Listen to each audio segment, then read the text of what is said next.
Good day, ladies and gentlemen. How are you guys doing today? Once again, it is Omar Clark, and today I am joined by Natalie Gueris.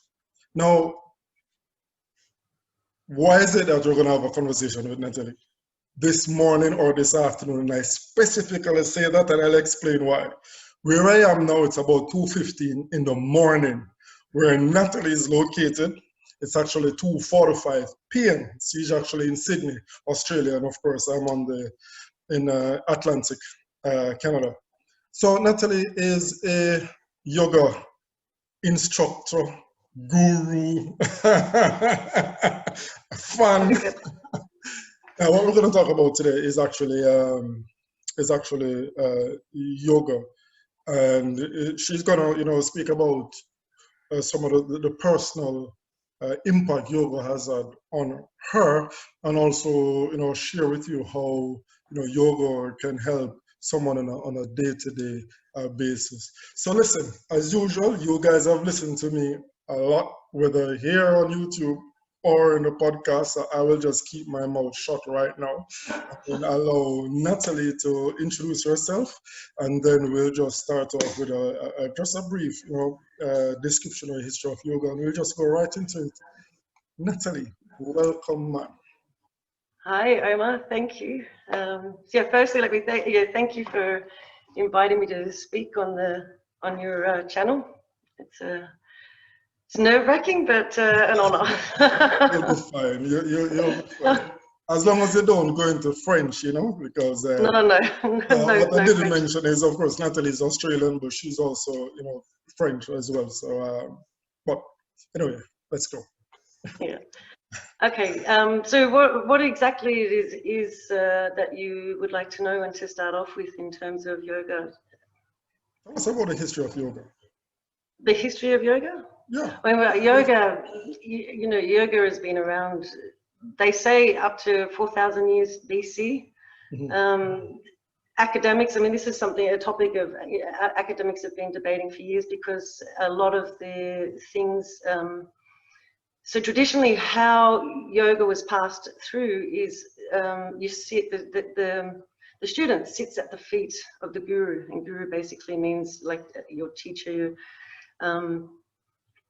and they recite, so they give them sutras, and they're just very clear, quick sentences, and the student has to repeat them and learn them, and then the guru interprets them pretty much based on the level of understanding of the student. So a lot of this stuff wasn't written down. I mean, how they're dating it was from,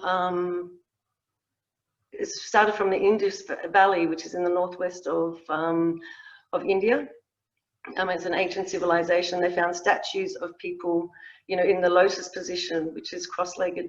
But the thing is they don't know whether that's just the way they used to sit on the floors and that's how they ate. So they don't know whether it was a representation of everyday life or what, if it was a yoga posture. But some of the oldest texts are the Vedas. That was the Vedic life. So it was basically, they dated anywhere up to 2,000 years before Christ.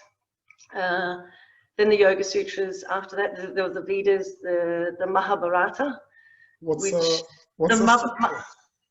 The sutras? Yeah, so the ones, sorry? Yeah, what is a sutra? Well, you've mentioned it a couple of times, so just want to be clear exactly what's a sutra. So a sutra is it's just basically a small sentence. Okay. So we have Patanjali's Yoga Sutras. This is pretty much the Bible for most yogis, or not the Bible, but the equivalent of. And there's about 196, I think it is, and it's broken into 4 books. But they're really just small sentences. So sutra actually means thread, so they're threaded together, and you chant them. So the second one, say from the book of the Patanjali's Yoga Sutras, is Yoga Chitta Vritti Narodaha. That's it. What does that mean? So what that means, broken down, is yoga, and the S is a joining, meaning yoga is, and then like the cessation of the fluctuations of the mind. So today in most modern society, what we see is, people on Instagram, and they're doing, these incredible asana postures, doing all sorts of crazy stuff. But actually the goal of yoga is actually a spiritual practice. It's a set of things. It's a way towards enlightenment and self-discovery. So this is the second sutra in the first book, and it basically tells you what the aim is, and that is to stop the fluctuations of the mind, and to get to a point where you can experience union with yoga. It literally means to yoke or union, but then what is union and what are you uniting with is basically a higher self, a higher universal force. Ah, okay. Yeah. That actually segues into, probably what we'll end up speaking next. So just to recap a bit, in a nutshell, without knowing all the exact dates, ladies and gentlemen, yoga has been around for a couple thousand years.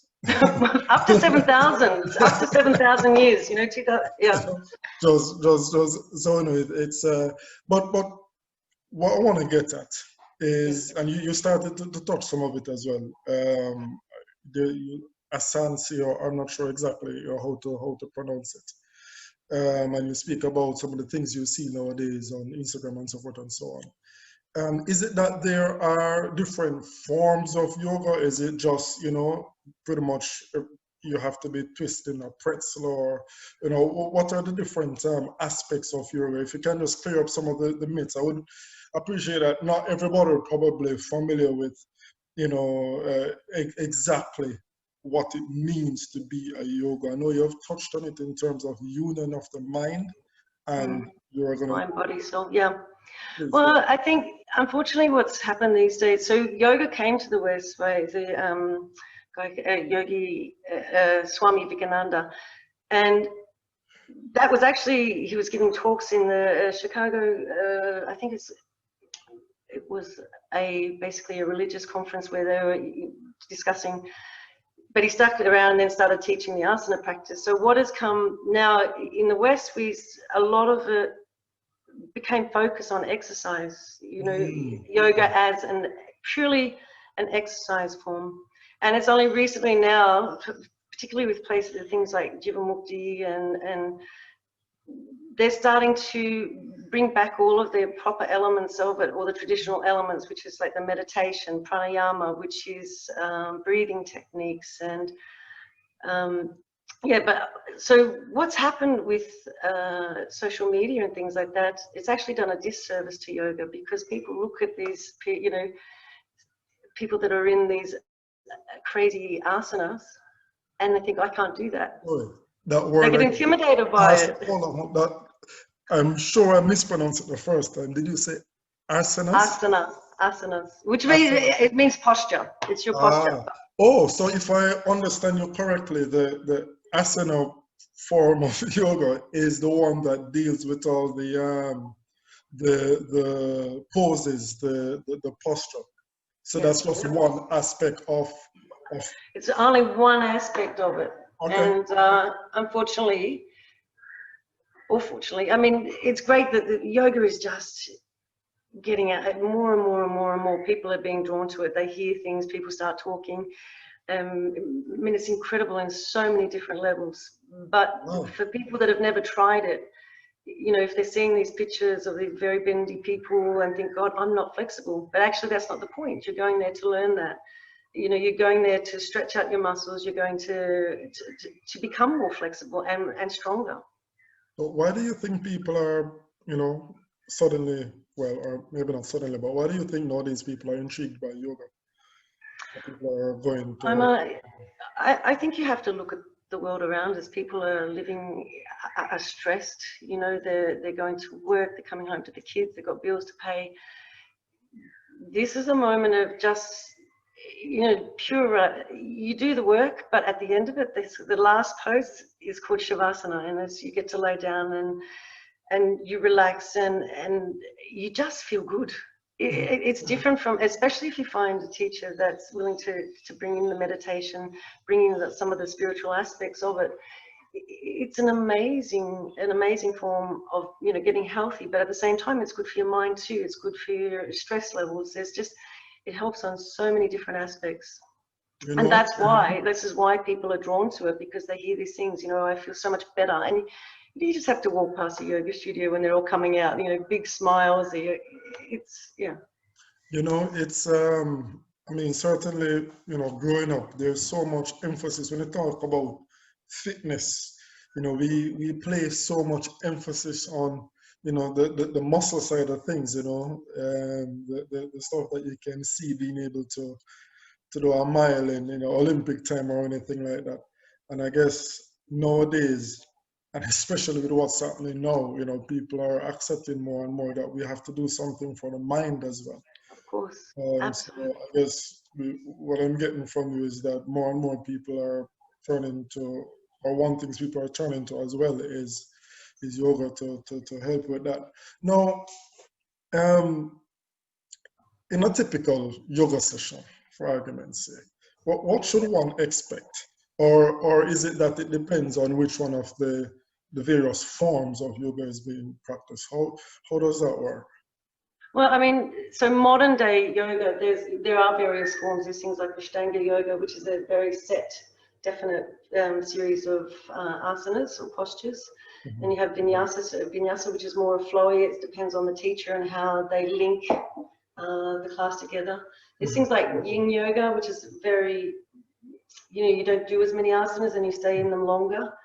But traditionally, you know, depending on what you're looking for, you go into a class, some teachers will start with the meditation just to, I always did, is so that, you know, even on the way to a yoga class, you know, you've got your traffic, you're still doing your to-do list of, you're processing the day's work. So I always started with a meditation just to bring the energy into the room, to quieten the mind. And then usually you'll start up with warm-up ones, more seated. It depends on the type. So Ashtanga will go straight into it and they start doing sun salutation. So it's quite a strong practice. But generally it's sort of like you know, you warm up and you get into the standing positions, and then you start going down back onto seated positions where you're doing more stretching, and then you do a finishing sequence, which usually involves headstand, shoulder stand, and then going into Shavasana.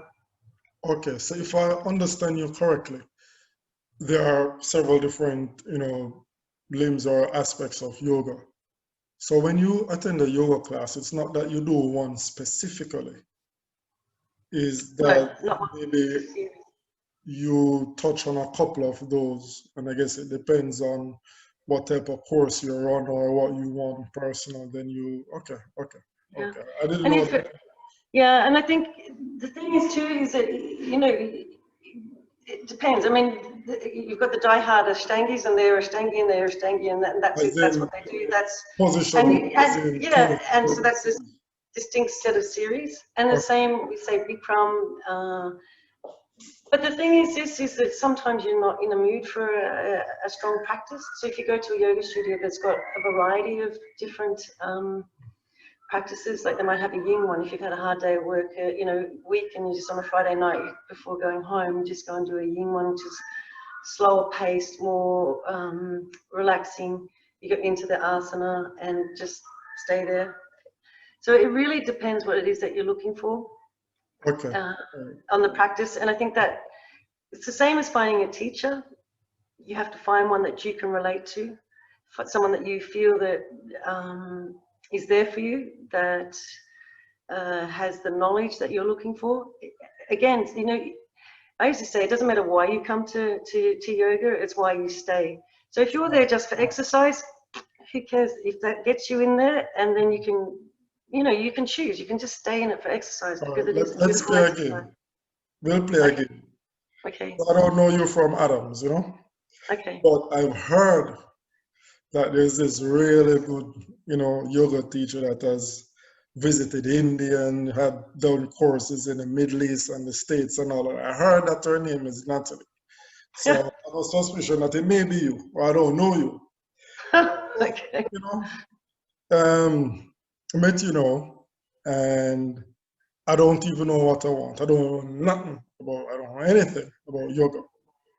Okay. But I say to you, listen, you know, I need to find some inner peace or so. what would you recommend? And I asked you specifically that question because in your response, what you said is that it depends on what the person is looking for. Some people don't know what they're looking for. They don't know No. anything about yoga. To even know to say it to you, they're looking for A, B, C, or D. You know what I mean? So how would you go about, assisting someone in trying to put them on a path that you believe is good for them? I think it's just you'd have to ask a series of questions, and you can sort of assess their Okay. level of Stay fitness. in the game. Stay in the game. Well, I'm staying in the game, so I'm asking you these questions. okay, yes. Okay. I mean, as close as possible, but I just want to know what that interact. And the reason I'm there for people that are probably watching this, and I've never even considered yoga, or maybe they have, but just so that they have some sort of idea as to what sort of condition or situation would require, or recommended for what type or branch or aspect of yoga. Okay. That's really why I'm asking this. Honestly, Omar, yoga is for everyone, and so absolutely everyone at any state, any weight, any age. I went to a class the other day. There was a lady in there. She was, I don't know how, but she was like between 70 and 80. I think for me, I tell you my story. When I was Age or kilos? 80. No, age. No, this is like the oldest yoga teacher was 101, and I think she only died last year. I can't remember her name. But if you want, I'll send you one of my favorite videos about this yoga teacher that reached out to a Vietnam vet. I think he was a vet. It was a war vet. And he had limited mobility, he was overweight, he was in a really bad state. And so this guy was like, right, we're going to work together. And the transformation was phenomenal, absolutely phenomenal. So I think from my story, I was living in America at the time. I can never remember was before, in between my two boys, or whether it was after, but I was overweight. I had just, given birth. So honestly, I was definitely not bendy at all. It was quite stiff. Bendy. I was That's an Australian word, folks. Bendy. That's a highly technical yogi term. Bendy. Okay. So it definitely wasn't at all. And to tell you the truth, it was across the road from where I did the groceries, and I'd have the pram, and I'd be walking past, and I would look in, and I'd go, oh gosh, I'd see them coming out and their smiles, and I'm thinking, but I was scared. I don't know why, I was intimidated by it. And, this was pre-Instagram photo type days. I knew nothing about it. And to be perfectly honest, the real reason I ended up going to my first class is because I wanted to get out of the house. I wanted to get away from the kids and the husband and just go and have like this hour away. And these people looked happy when they were coming out of the yoga studio. So that was my motivation, was getting away from the kids. Okay. Yeah, so honestly, I was definitely not, I hadn't been exercising, I was stiff. So it was for anyone. And, I remember my very first class, I hit up the back. They were asking me to get into some different positions. I remember making all sorts of noises because it was just like, oh. But it was but at the end of it, I just walked away from where, wow, I was pretty much in love straight away, and I don't know what it was, but it was wonderful. But so the thing is too, is if you can have a conversation with the teacher beforehand, any of these asanas have modifications. So every single one. So if you've got an experienced teacher, they can help you and say, okay, there's different props. There's the blocks, there is the yoga straps. With each asana, every single one has different modifications depending on where you are in your practice. And I would even go to say there's also chair yoga now. So that, for say elderly, or you can sit on your chair and do some yoga practices, and yeah. Okay, all right. So again, if I understand you correctly, For anybody that is interested in yoga or not quite sure, what to ask, what you need or anything like that, it doesn't matter. If some of us are a little bit on the fluffy side of life, or Even me. some of us are on the thick side of life, or the older, sorry, mature side of life, See, I'm that too. It doesn't matter. The important thing is this. If you really want some answers, reach out to a studio near you, I guess, find an instructor, and have a conversation and take it from there is basically what I'm getting from Natalie. Yeah. Personally, I've done yoga a couple times, and there are persons, all shapes, sizes, age, and I can certainly appreciate what you're saying is that at the end of the day, you do feel a little bit, refreshed. You do feel a little bit revitalized. This is a lot of work, but this is life, man. I mean, you can't tell me anything that is worthwhile that comes easy. None. Easy come, easy go, yeah? But so I can see what you're saying. No, I know, sorry, you were going to say something? Go ahead. No, I think for me, like even now, going out and finding a teacher, I prefer someone that's going to teach me something. While I'm there, teach me something. So for me, someone that's got a depth of knowledge, so yeah, actually you have to interview, go to a few different ones, but also ask the questions either before the class, after the class, whatever. But find out, because yoga, the more I learned that it's just like this pool, and you dive in and there's just so much more, so much more. And the more you know, the more you realize you don't know. It is, the asana is just one aspect. And again, for me, I want to go to a class where I'm learning something too, even if it's just, learning more about anatomy, or even as, the alignment, the philosophy. I love that. That's the part that, I think is wonderful. But again, you should be taking away something more than just the exercise from it. You should be walking out of there refreshed, having learned something. And so have the conversation, go to the local, and don't be scared to go to like 3 or 4 different ones until you find that person, you go, yeah, that's who I want to learn with. You raise a very good point, Natalie, and you raise a very good point in that not just, okay, we're going to do, we're going to practice some yoga, but understanding what am I going to get out of it. Not just the benefits, but what am I going to learn from it as well. That's definitely taking it to another level. And not learn in terms of learning the various poses or how to breathe properly or anything like that, but a different type of learning. So yeah, that's I really love that point. So ask. I mean, that would be a cracking question actually, because if an instructor can answer, what deep, things that you will learn, and especially how it relates to day-to-day activity. I think you may have if not the winner, someone who will certainly reach the finals before you choose. No, but I have to, hold on, but I just have to clarify, that's my personal preference. Other people like, if you're there for the exercise, again, it doesn't matter why you get there, it's why you stay afterwards. So, it really is personal. My favorite teachers are actually the older ones that have been around. The depth of knowledge that they've got and the experience that they bring to the table is phenomenal. But again, that's my preference. You have to find someone that resonates with you. Understood.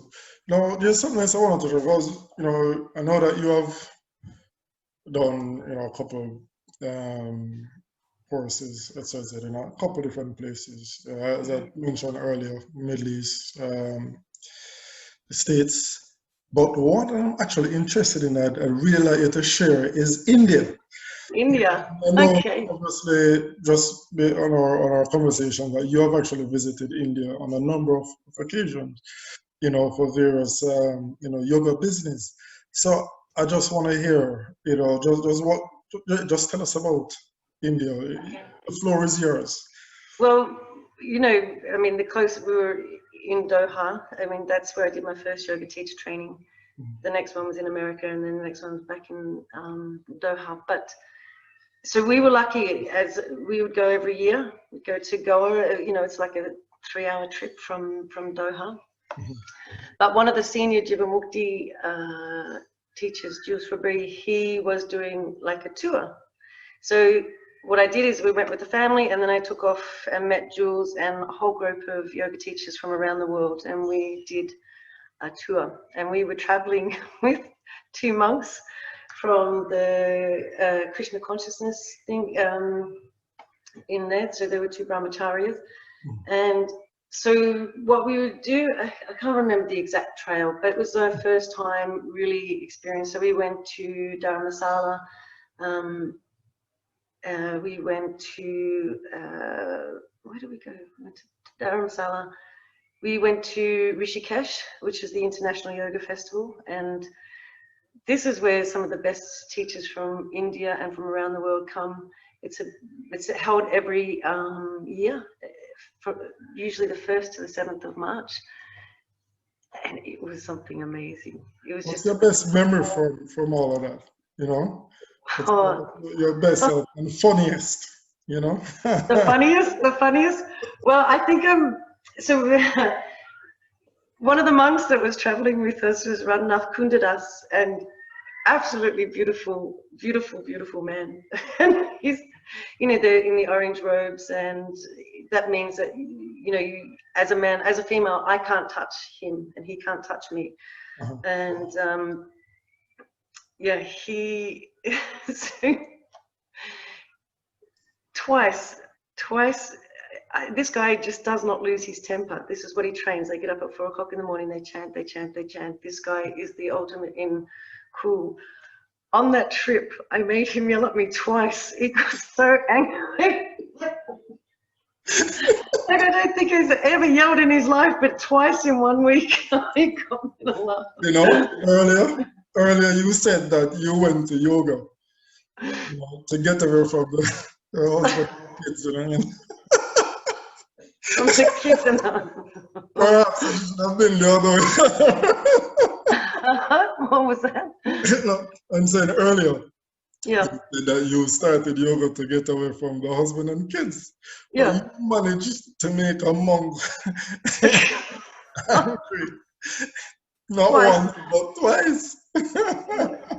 One of them, the first one was in Amritsar, and we were at the border, and I don't know, something to do with passports, and I forgot my passports, but it was just like India is just so freaking crazy, and yeah, he ended up yelling at me then. And now, listen, I have to say, we see each other every year, and honestly, if I could hug him, I would, but I have so much pleasure. He's just wonderful. We became really fast friends as a result of that. And the other time was, we were on a train somewhere, and this is one of the juxtapositions of India. Like, the poverty is absolute, you know, and yet you've got this amazing spiritual wealth.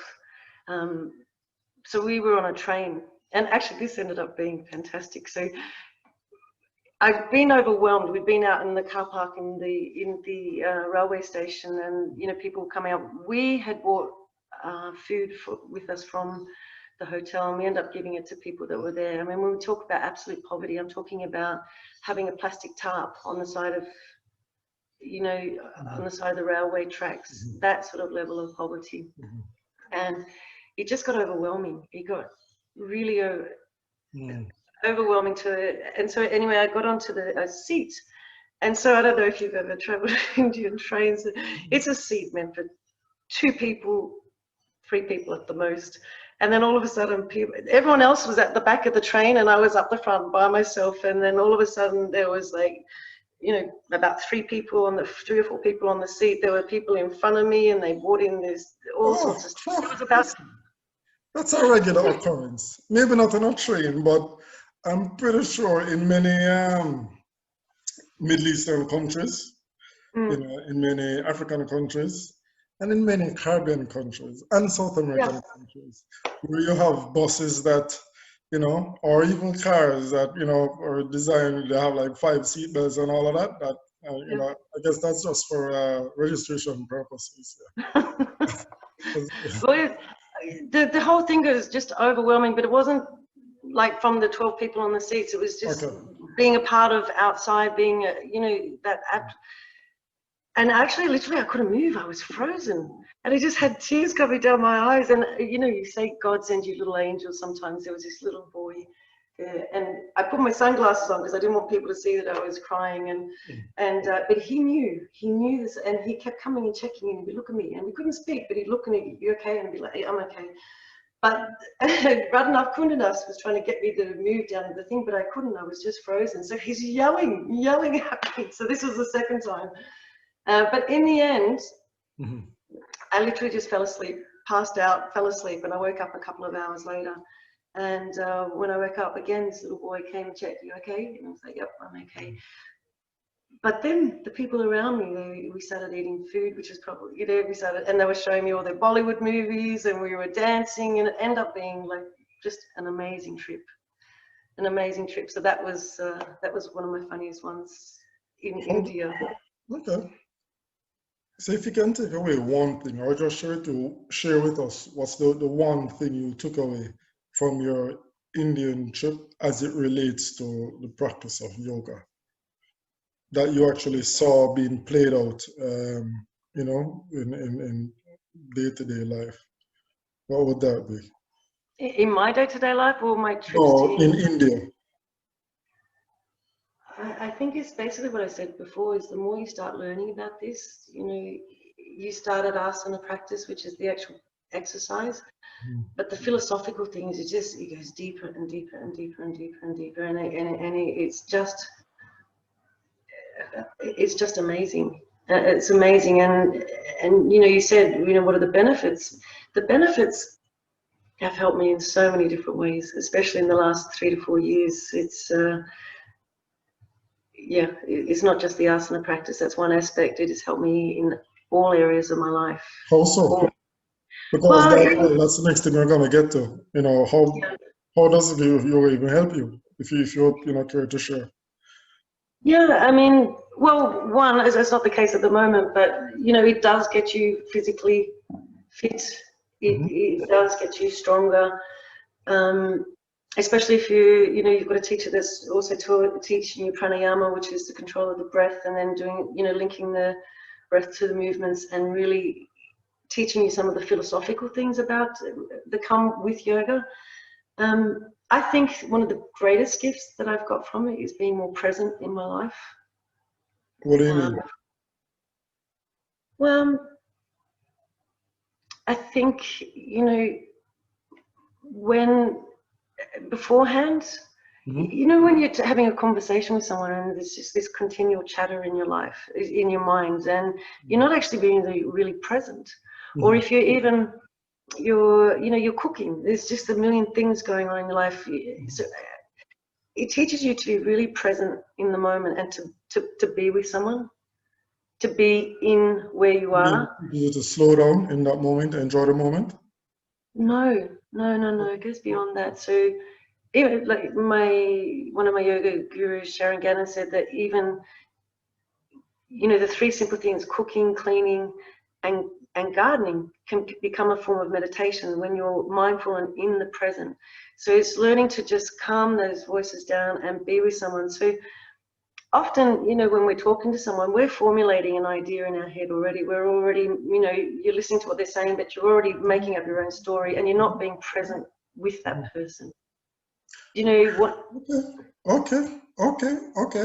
I like patient. that. Yeah, it really is. Yeah, that's that. I mean, boy, if you don't get anything else and you get that alone, that's actually fantastic. It is. I think it's taught me to be more joyful and playful, and being like, there is that element of being in the now. But the greatest gift you can give to another person is not presence, it's presence, like being present with them and being able to connect with them, to see past their words and to be with that person on an emotional level. It's a gift. It's a real gift. So if please correct me, you know, as what I'm about to say if you disagree. So what I'm getting from you is that one of the thing that you get from yoga is it helps you to better connect to human, to other people, because it helps you to connect to yourself. Exactly. Exactly. I think with I got an A, 100%. well done, Omar. Well, I think, you know, in today's society, we're really disconnected from ourselves to start with. You know, it's the sedentary lifestyle, not for everyone, but the food that we eat, we're disconnected from our body. And this, you know, bringing you back into the body creates this awareness of self and I mean, I'll give you an example. So the first sutra the second sutra of the books is Chitta Nirodha, which means the cessation of the chittering of the, you know, in your mind, or the chattering in your mind. So most people, I think, identify with those thoughts. And I think the gentleman that you had on last week was talking about this too, is that we think we're our thoughts, you know, so we think, you know, you wake up in the morning and you go, oh God, I look fat, or oh God, you know, how am I going to get into the jeans? And oh God, you know, like often it's negative, unfortunately. You know, for most of us, we have these negative thoughts, and we as individuals think that we are those thoughts. You know, but so yoga, you know, once you start really going into the meditation stuff, you learn that you are not those thoughts. This is not you, and who, you know, who you are is this eternal being that's behind that, you know. So this is what yoga gets to you. And then once you can come and have a conversation, once you've found that place within yourself, when you have a conversation with someone else, you can see past the words and get to the essence of that other person. You know, this is a great gift. This is It is actually, and I don't think there's anything else more to say about that in particular thing, but yeah, it's probably like loving someone, where you can't love somebody else unless you have loved yourself.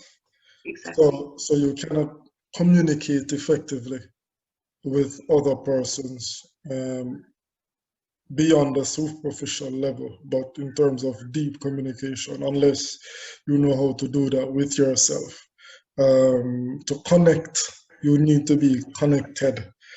You know, is you know, some of the things that I'm getting from you. So that's actually, it makes a lot of sense. You know, it makes a lot of sense. So you know, everything starts with the join, which is, you know, as you said, what yoga is. Everything starts that connection between, or that joining between yourself and your inner being, and it does help you in dealing with other people as well. So yeah, that's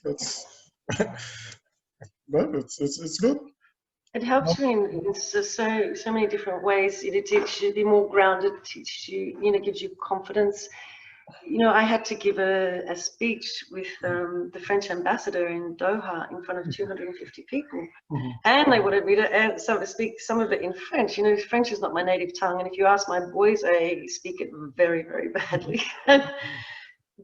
But what I did is I took a few deep breaths. I did the breath thing. I grounded my feet, which is Tadasana, which is the very first standing pose, shoulders back, took a few deep breaths, and I was able to do it.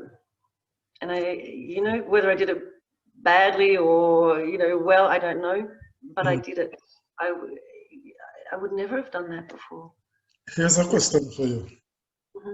Now, obviously it costs, you know, to attend a yoga studio and, you know, and so forth. Now, YouTube. You can get anything on YouTube, well, almost, including OM Q, just so you know. Anyway, but you can get anything on YouTube, and if you go yoga YouTube, you see so many things. So what I'd like to know is this: for someone who cannot afford to attend a yoga studio, what advice, you know, would you say to that person, you know, when they're interested, but the only thing that they can really, you know, get introduced to in this time is YouTube? Anything, you know, but any particular guidance or anything like that? Yeah. Well, I think one of the things, listen, I think it's actually a really great way, and especially now if we're, you know, in lockdown, you can roll out a mat and you can do it anywhere. I mean, I just do mine just here. I think you have to be really honest with yourself, like and say, okay, this is where I'm at, you know, this, I need to, I would go and find someone that's, because, you know, if you're not doing it right, you actually can create an injury if you haven't got the right alignment, if you're, and so one of the biggest things also is ego, in terms of we want to have these great, we want to get into these asanas or these poses before our body is ready. And so the only downfall with doing it on YouTube is saying, oh yeah, I could do that, and you try and get in and you can hurt yourself. So I would go for instructional videos, someone who is explaining different alignment techniques. I mean, there's some amazing people out there, and you're right, it's free, you know, go for it. Okay. Absolutely. But you just have to be mindful, you know. Well, that's a good point, actually. I guess, as you said, and just from my, you know, limited exposure to yoga, those poses. Listen, I tried the whole head top standing thing, you know. You know? Eventually you get it, but honestly speaking, this is from personal experience, you need someone that you know, who has done it, and guidance. It took a while before I could actually do that whole head top. So you're doing it now, you can do headstand. No, then I haven't practiced it in so long. But you did, this is great. Right, but the thing is, you touched a very good point where that is concerned, and I guess it's, the resources are there, you know, if you don't have money to go to a studio, but as you said, be honest with yourself and start from scratch. Find instructional, basic, it's like learning a new language. If you decide that you want to go learn, you know, I don't know, Italian for argument's sake, find videos that have cartoons that you know, has to do with kids, babies, because that's the stage that you're at. So the same thing, I guess, with these yoga videos. If you are absolutely new, if you are going to look, be honest with yourself, because honestly speaking, you can hurt yourself. You can, absolutely. You can, and that's no joke, 100%. It is absolutely no joke, some of these poses. So don't put your ego about where you can't reach it, you know, because you can hurt yourself seriously with these. So start from, find basic videos, find basic instructional videos, and start it from there. You have so many other things you can do, as Natalie was saying, you know, the breathing, the meditation, you know, things like that. But yeah, so. Well, it's even, you know, after we moved from the United States, we moved to London, and I went to a yoga class, and I've been doing headstands since, you know, my grandfather taught it to me before I even knew what yoga. This was years and years and years ago.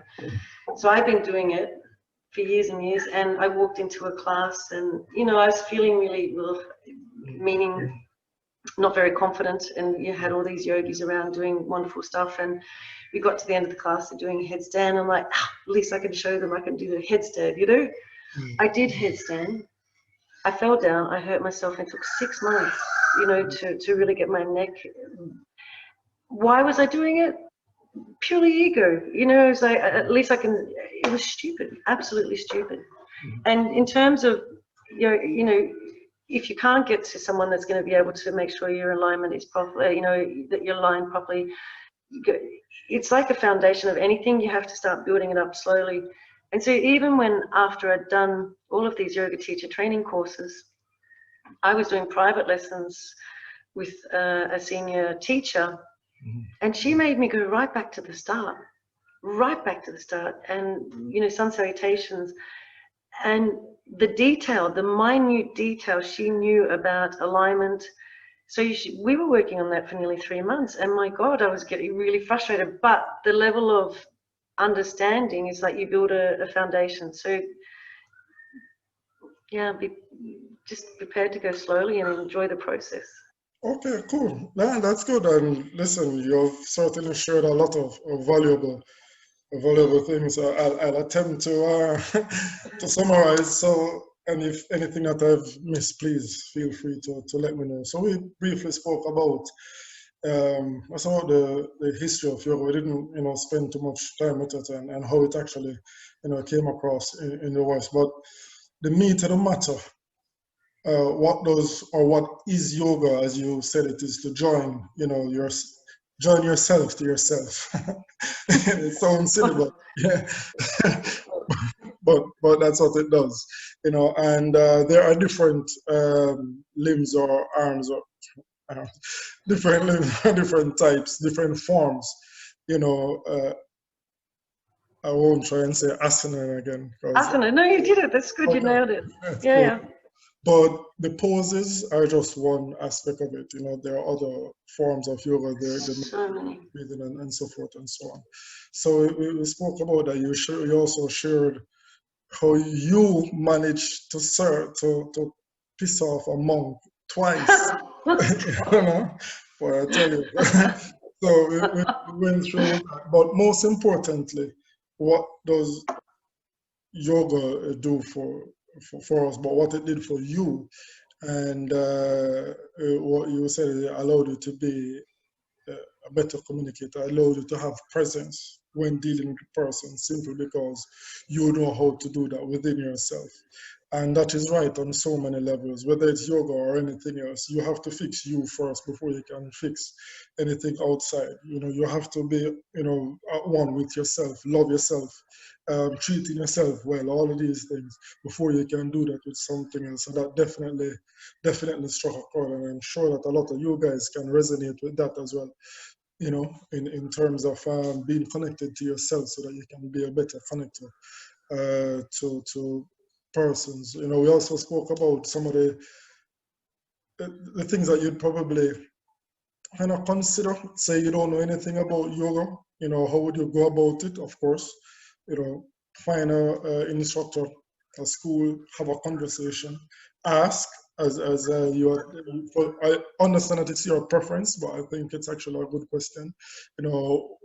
What am I going to learn? Not just the various, techniques, Yeah. breathing techniques, about what am I going to learn? How is that going to help to satisfy the purpose of yoga, which is the joining aspect, not just the execution of the various poses and techniques and so forth. So I really, really love that question. So we spoke about that, and also brought up the fact that not a lot of persons can afford to go to a yoga studio, but you have a lot of information. So you have said, and start from the basic. Be honest with yourself, guys. Be honest with yourself. Don't try to impress anybody with no handstand and head top business. You'll break your neck. You will break your neck. So please do not do that. You understand? There are many other things you can do. You can learn how to breathe. Breathe properly. Learn about meditation before you start trying to twist yourself in a pretzel. Nah, you'll break something. So you need professional guidance where these things are concerned. And Natalie, even though she was under she had done many yoga class at that point in time, she actually did something, and which resulted in an injury. So if it can happen to her that is trained, then please, be careful. Don't do that. But at the same time, there's a lot of useful stuff out there. And I believe that's all we spoke about. In the last, I don't know, probably 50 odd minutes or 40 odd minutes or so, I'm not sure. But yeah, but that's it. So is there, I just add this one more thing. I know this didn't come up, but Natalie now is completing a MSc, a master's in, actually, you know what? I'll zip. Please, go ahead. Well, Tell us you want me about to talk about that the masters? project that Okay. you're doing, yes. All right. Well, actually, yeah, I am doing my master's in global diplomacy. That's through SOAS, University of London. So this has been an ongoing process for a while. Someone very, yeah, I was encouraged by someone to do this and to make this next stage. And actually, my thesis is about yoga. This was actually from going to India, to Rishikesh. One of the inaugural speeches from Narendra Modi, who is the Prime Minister of India. So he is actually a yogi. He gets up every morning, 5 o'clock, he does his yoga. And so I think he's in 2015, he was the one that initiated the International Yoga Day. So it's one of the few things that's ever been unanimously voted at the United Nations was International Yoga Day. So I was really lucky to, in 2017, to be able to go to yoga on the lawns of the United Nations and then get to sit. So they had some of the people that I had been training with or have been with were sat at the feet of in India, and they were presenting in to United Nations. And one of the things that I found was that you had all of these diplomats from all around the world, and you had these yogis that were giving amazing knowledge, amazing wealth of information. And I think the only question that came from one of the diplomats was like, my wife is pregnant, you know, will yoga help her? Which is a very valid question, and yes, it will. But so at the United Nations right now, we have the Sustainable Development Goals, the 17 Sustainable Development Goals, and it comes, you know, from equality, you know, it's environmental protection, everything. And here were these people that on a micro level in places in India that are actually achieving some of the goals, you know, and they were giving them a wealth of information, and yet somehow it just, they didn't comprehend. So in terms of, this is going a little bit away from yoga, but a country has 3 types of power: military, economic, and soft power. And mostly now we're trying to lead towards soft power, and that's like, how do I interact with you? And it's usually shared values and all this sort of thing, and that's how you promote yourself from country to country, you know, to help and work together. And so Modi had been using yoga as a soft power, and it's been gaining more and more momentum. He goes around the world and he leads different yoga practices wherever he goes. So that's how yeah, this is what my thesis will be on. So if I understand you correctly, you're doing a thesis, your master's in global diplomacy through yoga. Yeah, no, through University of London. Sorry, yeah, So but somehow through University of. Listen, guys, it's it's late. You must be exhausted. All right, so I'll try that again. So you're doing masters through University of London, but what you're doing it in global diplomacy through yoga. Yeah.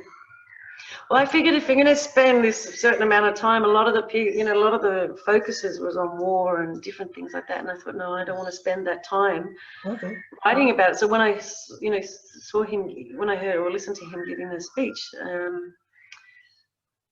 I thought, you know, this is going to be something in there, and I started Googling and researching it, and it's sort of just one thing led to another, and that's which, interestingly enough, in his inaugural speech, he introduced it. He spent the first 5 minutes talking about the fact that the day before they'd launched their first nuclear missiles or nuclear, I don't know, something or other. So he was using war. He was talking about war to all of the yogis, all these spiritual leaders that were sitting there before him. All right, no worries. You could have known the target audience. It was.